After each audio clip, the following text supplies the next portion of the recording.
Good day, my friends.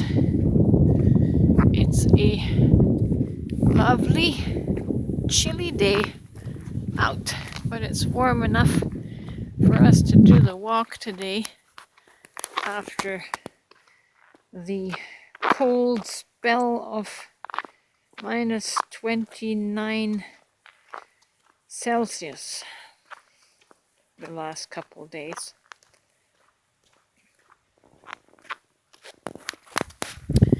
So I'm happy to see the sun out, sunshine.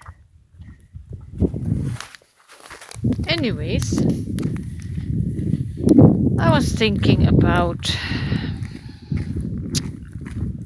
a Bible passage that says, "There is therefore no condemnation to those who are in Christ."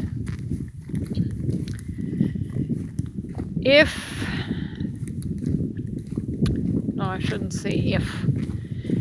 In my present consciousness of self-realization and having done the necessary shadow work to understand this from a different perspective by wiping the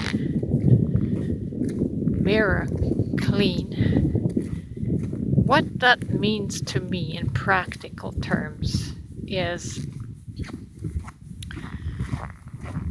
once I self-realized my divine self, there is no more room for condemnation. And who is the one that condemned me? It was my ego mind, or my carnal mind, that shamed and blamed and accused me through my trauma. The trauma that I have experienced skewed my lens, and ego would constantly blame and shame and accuse me for basically anything I did, anything that created some kind of pushback and resistance and feedback, negative feedback. My ego would come back at me. Ego would push back at me and accuse and make me feel ashamed or embarrassed or wrong or condemned for the way I might express myself. And this can only happen when we identify with our trauma identity.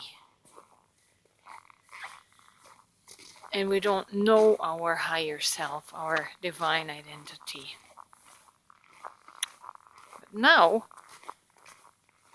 having realized that there is another self in me, a higher self, the eternal self, that I am not the persona, the hypocrite, the play actor that is known in this life as renegade, the condemnation has stopped.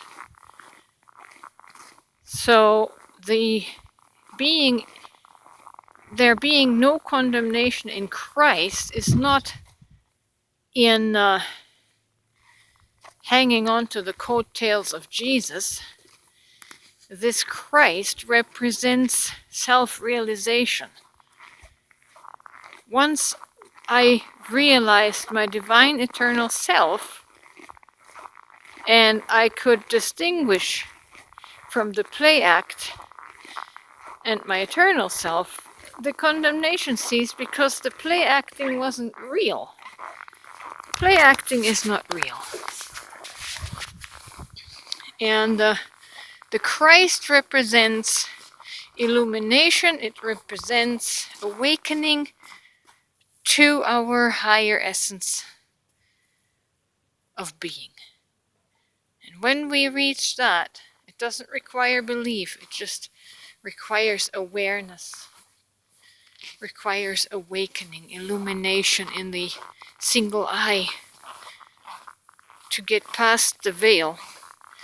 That's the Christ state. And in that elevated Christ state, in that conscious state, there is nothing to be condemned. And that's what that verse speaks to, in my understanding.